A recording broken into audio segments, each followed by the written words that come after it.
Hi there, it's David from Valorum Business Advisory, and today we're going to take a deep dive into the state of the M&A market. What does it mean for you as a middle market business owner? The learning objectives today are fourfold. First of all, what is the state of the M&A market heading into 2021? What sectors are going to do the best and the worst? What is the makeup of the most active buyers out there today? And as a business owner, what can you take away from this information? Don't forget, please subscribe to my newsletter, Enterprise Value. The link is in the description. If you have any questions, feel free to reach out to me always at value@valorum.ca. Always happy to do a free assessment. And last but not least, please visit my website at www.valueacceleration.ca for more resources on value growth, exit planning, and corporate finance topics. That's www.valueacceleration.ca. Now, let's take a deep dive into the M&A market. So the M&A Access market report was issued a couple weeks ago. It's issued by the Alliance of Merger and Acquisition Advisors. They're based out of the Chicago area. They're essentially a very American-centric organization, but I think a lot of the information that's found within this report is equally applicable to the Canadian market. If there's something specific going on to the U.S. market, I'll point it out. This is the contents of the report. So really kind of broken up into 7 different areas. So number 1, it was talking about the nature of the respondents to the report. So it gives us an insight into who's actually giving us this data. Number 2 talks about what's going on in the advisor's pipeline. Number 3, what's the impact of COVID-19 so far year over year? Number 4, deal processes. What are the changes year over year? What have been some of the challenges? Fifthly, just summary of what's going on in the M&A market in 2020, and then what's the outlook for 2021. And then the last section, big section, was really kind of regional data. I'm not going to talk about the regional data because I don't think it's relevant. But what I want to do is just kind of give you an overview and give you some commentary on some extra stuff that, where I see fit. So this is just a quick look at where everybody's located. There are 10 international respondents to the report, but most of them are going to be based out of the U.S. and a lot of them, California, New York, Great Lakes area, Florida, and actually a few in the sort of the Colorado area, but generally pretty spread out. Now, if we were to kind of break it down by profession, about 50% were either an investment banker, M&A intermediary, or business broker. 10% were value growth advisors / management consultants. 9% were attorneys. 9% were private equity or investors. 7% were accounts or CPAs, and then after that drops into much smaller individual categories. So of the firms reporting active deals, this provides us with a breakdown of the sectors that are currently either in the pipeline or deals that have actually been done. And as you can see, manufacturing is pretty high up on that list. 48% of respondents said they had some activity in the manufacturing sector. Business to business services is also highly represented, 40%. Healthcare, medical, pharmaceuticals, that was at 30%. Construction and construction materials was 28%. And food and beverage was 24%. Consumer products was 22%. Wholesale trade and distribution 22%. And technology was 20%. I will say that because we're dealing with the middle market, so the AM and AA members are generally dealing with the middle market. And while I think in the broad economy you're going to see technology a little bit higher up there in terms of, deals and things that are going on. In the middle market, technology is not necessarily specifically the biggest sector, because middle market just tends to be, a lot of heartland type of businesses. So that's something to keep in mind. But anyways, 20% of them were represented technology, and then you can just see down the list. The smallest areas were hospitality, travel, tourism, OEMs, rental, leasing, recreation, entertainment, events, and then 3% said none. One thing I should say, OEMs, pretty low representation, and again, I think that's representative of the fact that a lot of OEMs probably not really hang out in the middle market. So it's not that there's no M&A activities involved with OEMs. I think it's just more that the advisors who are responding probably not going to be, the advisors dealing with it. You're probably going to get with much bigger investment banks involved. So what's the nature of the respondents in terms of are they buy side or sell side? And as you can see, a good 55% are either mostly sell side or all sell side, and about 21% are going to be either mostly or all buy side, leaving 26% in the middle, with even on both the buy and the sell side.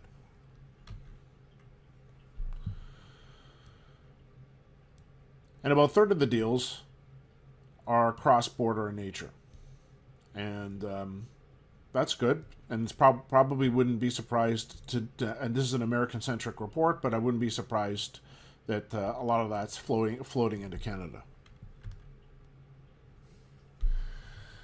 So this slide here gives you an idea about the size of the firms that are responding. A lot of middle market firms, they're not necessarily huge investment banks. So, sometimes you just have maybe, one intermediary or just a small team of intermediaries. So anyways, this is kind of looking at the active deals.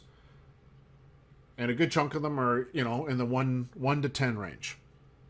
And then you can see at the very end there, some of the larger firms would be represented, 9%. Like if you have 26 plus active deals going on, you're probably more at the, the investment bank or merchant bank kind of level.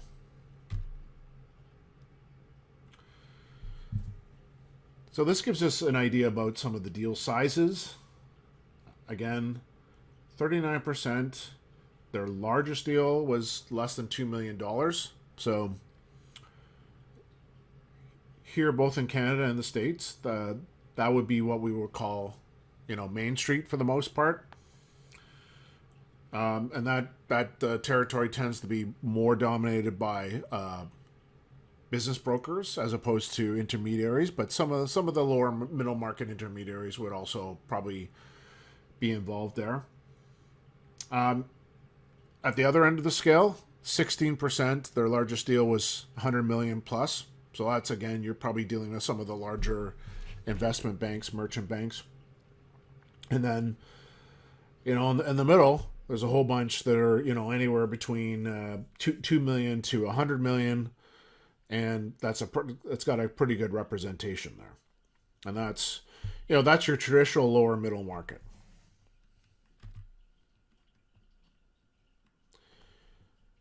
Is there any sort of seasonality factor? And this slide gets into that. And we can see the fall is the most active time, followed by the spring. So September, October are very busy times. March, April, May are also very busy times. January, July, and August are slower months. And again, this is American-centric, but I wouldn't be surprised. I mean, certainly in Canada, that's what I would expect. That everything tends to be a little bit slower in July and August, and January is not always the greatest month either, just because it's the coldest month, and you know, people are they just finished their year ends, and so it's not necessarily the best time for activity. Whereas things start to pick up once you hit February, which is where we are now. So, what are the buyer types? Let's this the slide here shows us that the corporate, strategic, synergistic, competitive buyers represent of all the deals, 75%.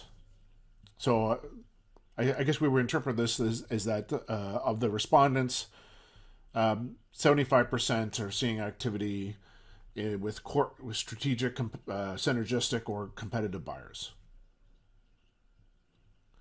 And then you can see private equity add-ons would be the next rung down, and private equity platforms would be third. And a private equity platform means that's you're taking your first foray into a particular area. And internal transactions were the lowest represented. And I should say that doesn't necessarily mean that those deals are not going on, but it also could represent the fact that many of the advisors may not necessarily be internal specialists. They tend to focus more on third-party sales. So yes, they could get involved, but it's probably, you might also see different types of advisors getting involved with, management buyouts, employee ownership, ESOPs. ESOPs are very specialized, so you're probably going to have different people involved that aren't necessarily intermediaries. So the fact that it's down there doesn't necessarily mean that they're not happening. It's just more that of this particular group, that's what you would expect more. More focus on external buyers.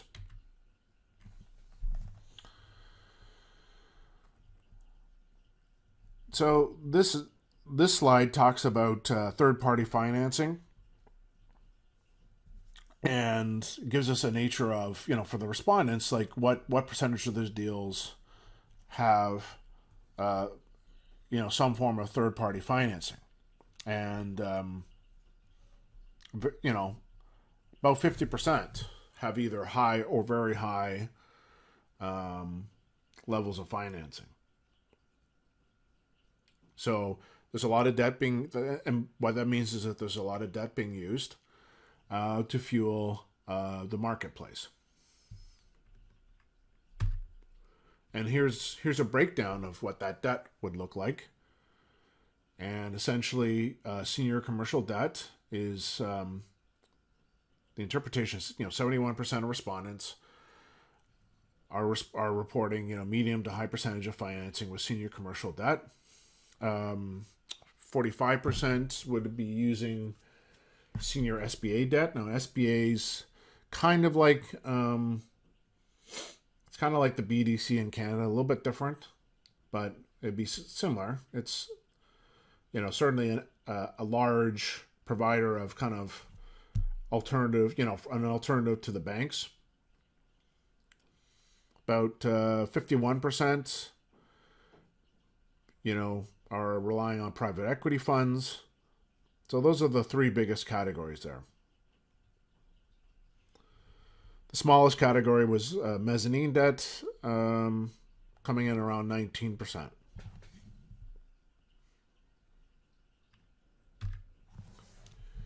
What are some of the factors motivating sellers to sell? This is a multiple option question. And as we can see, personal factors play a huge role in terms of motivating sellers to sell. So age of owners, retirement, personal factors such as health, family, and then financial factors like liquidity, security, diversification. So I think that's noteworthy. The second rung down would be really just about outlook. So on a macro level, the economic outlook and conditions, and the the overall outlook for the M&A market. So that played a large role as well. There's some other factors there, but you can see that they were minor. So for the most part, personal factors play a big role, and then owners really view on where the economic cycle is going and what's going on in the M&A market.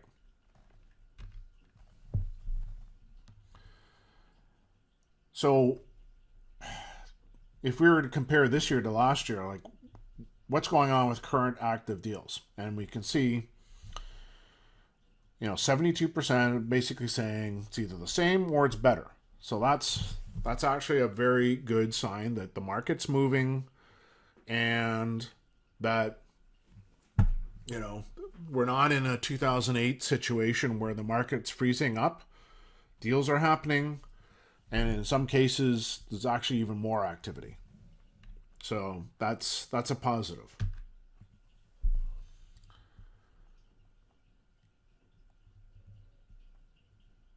And in terms of prospects, again, 72% are basically saying that they expect that the prospects for the upcoming year are going to be either the same or better.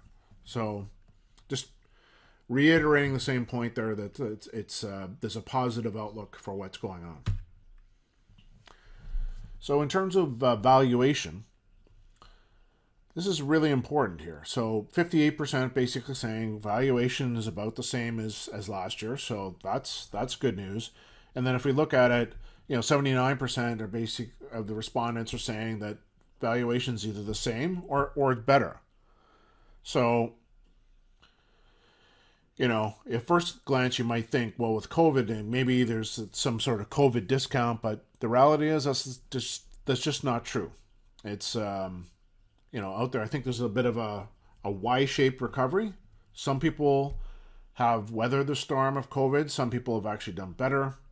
So, the point is this: if you have a viable business and you have the fundamentals of being, an attractive business to purchase, the valuations really haven't come down. So you can still get a good price. Now, that doesn't mean that you won't have necessarily some issues, because every business is going to be different. So, depending on how COVID's impacted you, I think it's going to have a big role. But for the most part, if you're in a situation where your business has not suffered from COVID, you're probably going to fetch the same multiple that you would have, a year ago. And this just kind of talks about the change from change in consideration from the letter of intent to close. So what, if you're not familiar with it, the letter of intent goes out, then you do intense due diligence. And it's normal during the due diligence process for the buyer or the prospective buyer to, find some issues maybe, or have some concerns, and maybe try to negotiate the price downward a little bit. So that is normally what you're going to see. You're almost never going to see the price go up from the LOI. But the good news is here, again, 61%, no change or increase. And, in 35% of the deals, there was a decrease, but it was, within 1 to 10%. And I think that's fairly normal. So you really only had, 5% of deals with a larger than 10% decrease from LOI to close. So we're not seeing, massive changes, because of, due diligence or whatever. And I think the market for the most part is, on the consideration side, that, it may take longer to close, and we'll see that in the upcoming slide, but the consideration's holding up. And what are the factors that are driving changes in consideration or valuation? So the biggest factors on the positive side are going to be the outlook of the seller's industry and the seller's pro forma financial statement forecast. So if the outlook for the business is strong, then That's going to be a big positive for business, and doesn't matter whether it's COVID or not. That's always going to be an important thing. And in terms of the seller's industry, again, if you're in an industry that's growing or that has a lot of fundamental positives toward it, that's going to be helpful. So, as opposed to an industry where, let's just face it, like, if you're in the restaurant business, that is a tough industry right now. So even if you're doing great, like it's there's a lot of uncertainty in that industry going forward. Some of the biggest negative factors. So the biggest one really was sellers' profit and loss performance. So obviously we've gone through COVID. If you have a business where you struggled, that's obviously going to be a big negative, because what it ends up doing is that the prospective purchaser comes along, takes a look at your statements, and then there's risk because they have to make an assessment about whether you can recover or not. Like, are we the buyer's going to ask themselves, is this business going to ever return to pre-COVID levels? So things like that, where you were doing fine, but then you struggled during COVID, it is potentially obviously going to have an impact. Now, we try to normalize financial statements, and I think people will try to take that into account. But the reality is that even with that normalization process, there's uncertainty involved, and uncertainty means risk. And the reality is that a prudent buyer is going to be taking that risk into account in the valuation, and it's going to be in the form of a lower consideration or lower valuation. And let's take a look at consideration. So in the deals, 61% of deals are being purchased with all cash. We did see some other alternative forms of consideration, and I think sometimes some of the riskier deals, or certainly on the smaller side, maybe where debt can't be used. Earnouts were big. Rolled equity tends to be big, especially with private equity. Employment contracts, and seller take-back notes or vendor take-back notes. So sometimes in those deals that you have to be a little bit creative to try to grease the wheels and get the deals done, and that's how that's done. But 61% of the deals were mostly all cash. So what are some of the current deal challenges? Again, this is a multi-selection thing, but the biggest issues were obviously uncertainty, changing market economic conditions. So that's a macro factor. Micro factor, uncertainty, changing financial performance. So, if your particular business is, particularly foggy, hard to forecast, that's going to, be a challenge to either, closing the deal or getting the valuation that you want. Some of the other challenges: developing, engaging new deal opportunities. Obviously, it's a little bit more challenging there. And then higher due diligence requirements or higher scrutiny. Those are probably the biggest issues.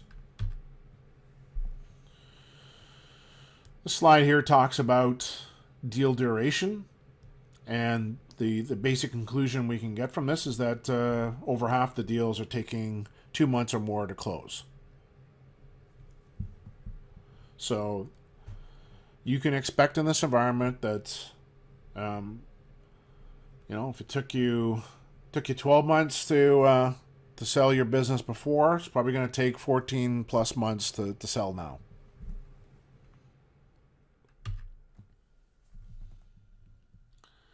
And if you're a buyer, what are the highest areas of risk doing during the due diligence period? And obviously, they're going to take a look at, financials are going to be the biggest concern, and customers are going to be the biggest concern. And so I want to just expand a little bit on customers, because with customers, there's a number of things that we have to think about when you're selling your business. So number one, is there heavy customer concentration? That's a problem. What's what is the economic status of your customers. If you're doing fine, but your customers are teetering on the edge of bankruptcy, that's not particularly good or desirable. So they are going to take a really heavy look, especially during like quality of earnings. They're going to take a real look during the due diligence at, what's going on with those revenues and how secure are those revenues, because the buyer wants to know when they buy your business, are those revenues even going to be there? Okay, some other issues are going to be the management team and key employees, and just sort of making sure that, is the management team, is the right people in place? Do they need to add to it? Have the key employees been secured, properly incentivized, or because if key employees, bolt before the transaction or after the transaction, soon after the transaction, that's gonna be potentially problematic. And there's going to be a lot of look at contracts, in terms of like transferability. Do all the contracts end at one time, so revenue is just going to drop off a cliff potentially. This is an area that's often gets overlooked, but vendors in the supply chain are really important today because, number one, is there financial problems on the vendor supply chain side? What kind of economic pricing do the vendors have? Like if you've ever done like a Porter's Five Forces analysis, we take a look at the pricing power, and vendors are in a situation where they have strong pricing power. That's something that's going to have potentially negative impact on when you're purchasing a business. And then other bigger concerns would obviously be operations, would be sales, debt and liabilities, just really capital structure issues. And then you can see down the list there. There's a bunch of them that smaller in concern, but for the most part, I mean that top five is pretty important. So, how about deal terms? How they changed pre-COVID to post our current environment, and in terms of like either more requirements or longer requirements, the biggest category is going to be found in reps and warranties.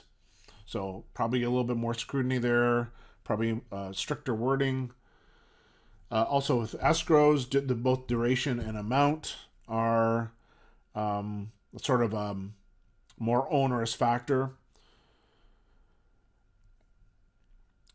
And other things would be indemnification terms, baskets and caps, working capital requirements, etc.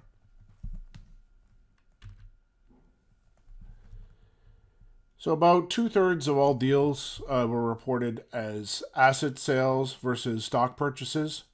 Now, I do want to outline, this is, again, a U.S.-centric report, and the U.S. tax code is a little bit different than here in Canada.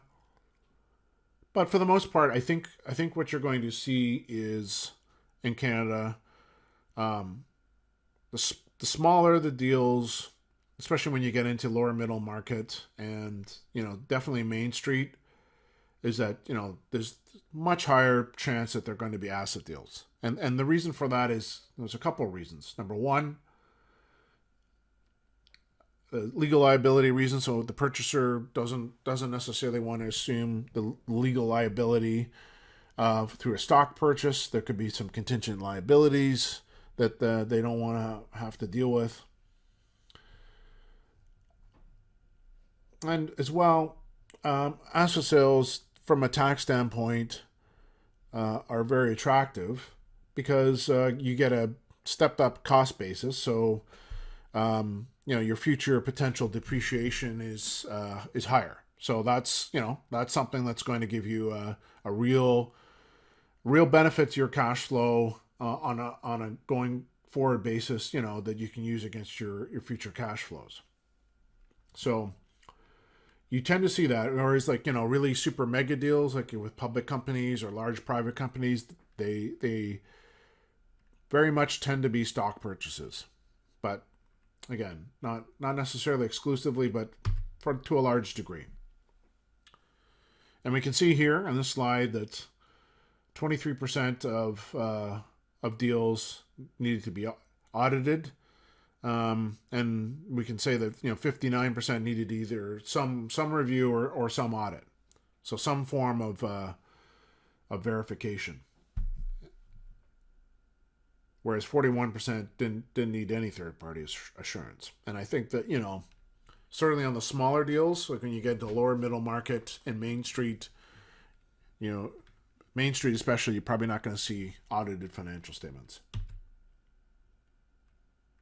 And this is just a look comparing deals in the November, December time period to January, February expectations.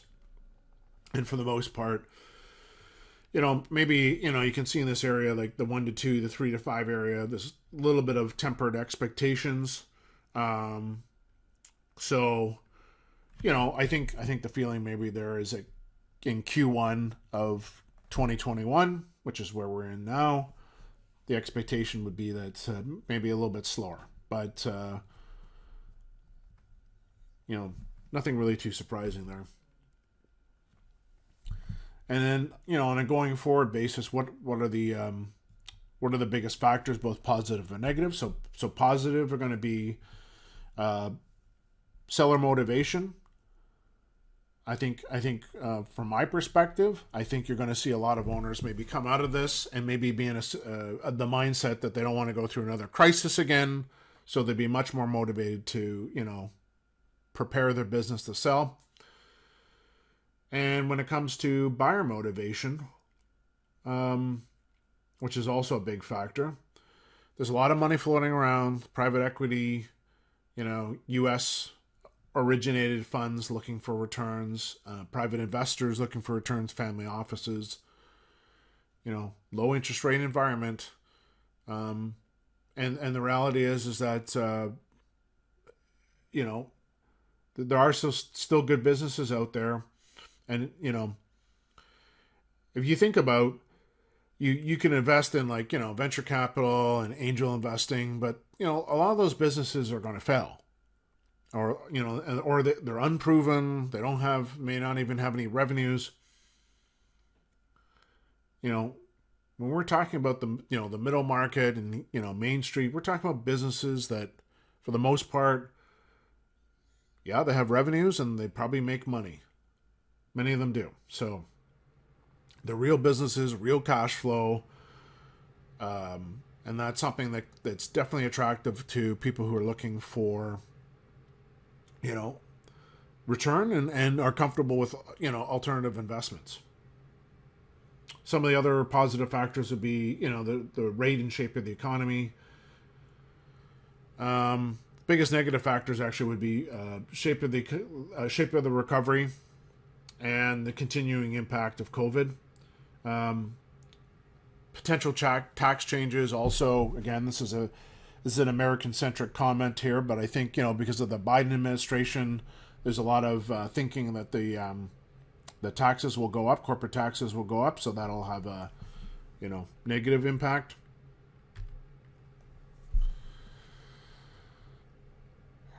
And here's a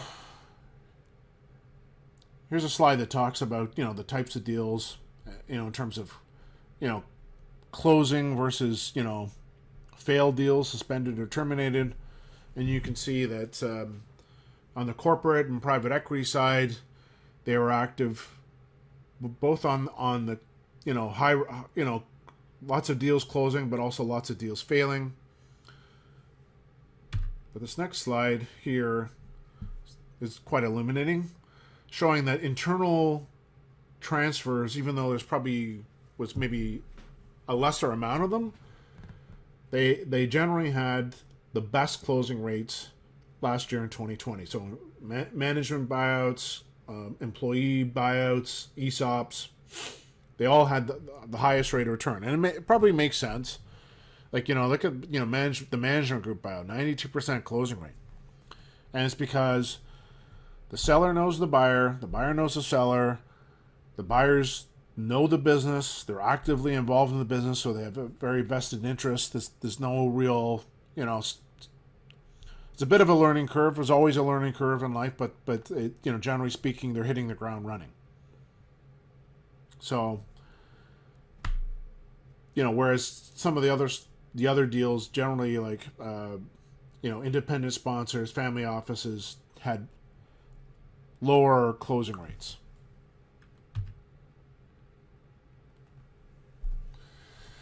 And when we get into specific industries, the ones that had the best closing rates were going to be IT services, online retail, e-commerce, biotechnology, financial services, fintech, and technology.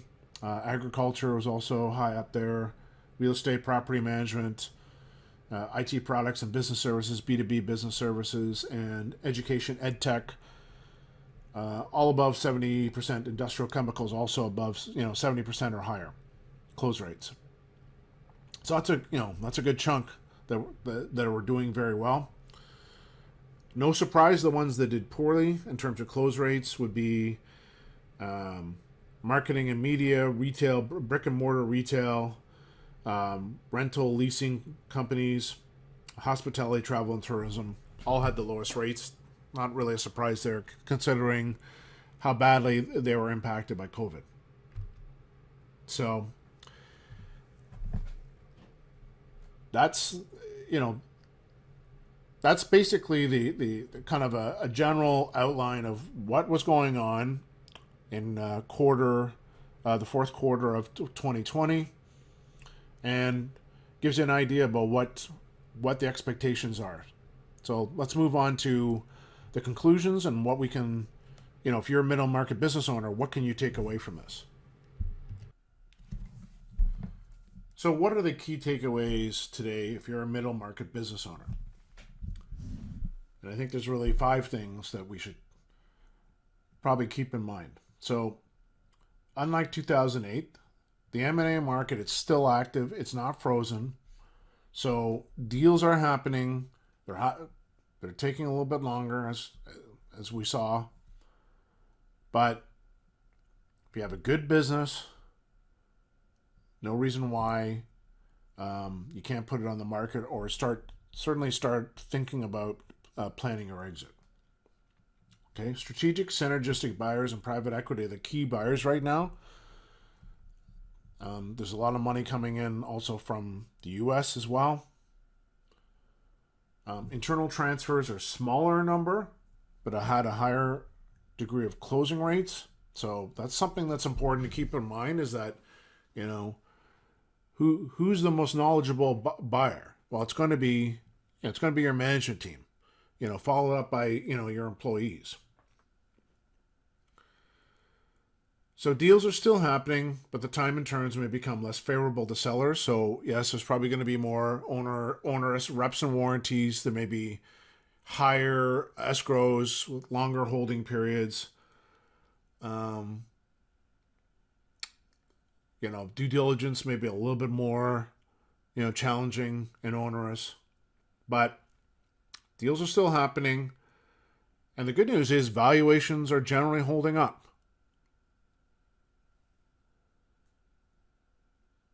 And the most important thing really is that good companies with real cash flows are selling.